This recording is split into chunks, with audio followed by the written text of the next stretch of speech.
ये तीन बाहुबली न होते तो आज नीतीश कुमार की ना कुर्सी बचती ना ही सरकार बचा पाती।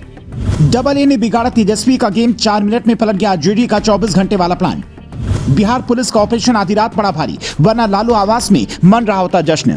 नीतीश कुमार ने 129 वोटों के साथ बहुमत साबित कर सरकार बचा ली, लेकिन 4 मिनट के भीतर आरजेडी का 24 घंटे वाला प्लान उन्होंने कैसे पलटा, ये ज्यादातर लोग समझ नहीं पाए। पर ये बताएं, उससे पहले सुनिए तीन बाहुबली नेता कौन हैं, जिनकी वजह से नीतीश की सरकार बच गई और इन्होंने तेजस्वी का साथ क्यों छोड़ा। इसमें पहला नाम है आनंद मोहन का, जिनके बेटे चेतन आनंद आरजेडी से विधायक हैं, पर वोट बीजेपी जेडीयू की सरकार के पक्ष में किया। ऐसी चर्चा है कि चेतन आनंद ने यह फैसला अपने पिता को दोबारा जेल जाने से बचाने के लिए लिया है। जबकि दूसरा नाम है नीलम देवी का, जो मोकामा से लंबे वक्त से विधायक रहे बाहुबली नेता अनंत सिंह की पत्नी हैं। इन्होंने भी क्रॉस वोटिंग की। फिलहाल अनंत सिंह जेल में हैं और अब पत्नी चूंकि सत्ता पक्ष के साथ चली गई हैं, तो इसका फायदा अनंत सिंह को मिल सकता है और वो जेल से भी छूट सकते हैं। इसके अलावा तीसरा नाम है बालू कारोबारी और दर्जनों मामलों के आरोपी प्रहलाद यादव का। लखीसराय और आसपास के जिले में इनकी छवि दबंग वाली है। अब अगर सत्ता पक्ष के साथ रहे तो मुकदमे में थोड़ी ढील मिल सकती है और ये सबको पहले से पता था कि तेजस्वी के साथ रहकर कुछ खास लगने वाला नहीं है, क्योंकि नीतीश की सरकार गिरना संभव नहीं है। इसीलिए विधानसभा की कार्रवाई शुरू होने से पहले ही पाला बदल लिया।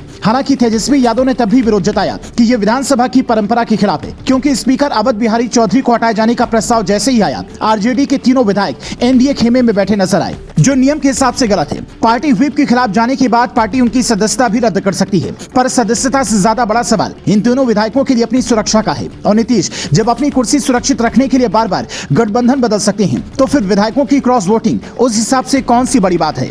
ये वही तीन विधायक हैं जिनकी वजह से आरजेडी ने बहुमत परीक्षण के लिए वोटिंग होने से पहले ही विधानसभा से वॉकआउट कर दिया, वरना उनकी मंशा तो यही थी कि कुछ विधायकों को जोड़ तोड़ करके नीतीश की सरकार गिरा दी जाए। और इसकी प्लानिंग भी पूरी तरह से लालू यादव के साथ मिलकर तेजस्वी ने बना ली थी। पर ऐन मौके पर बड़ा खेला हो गया।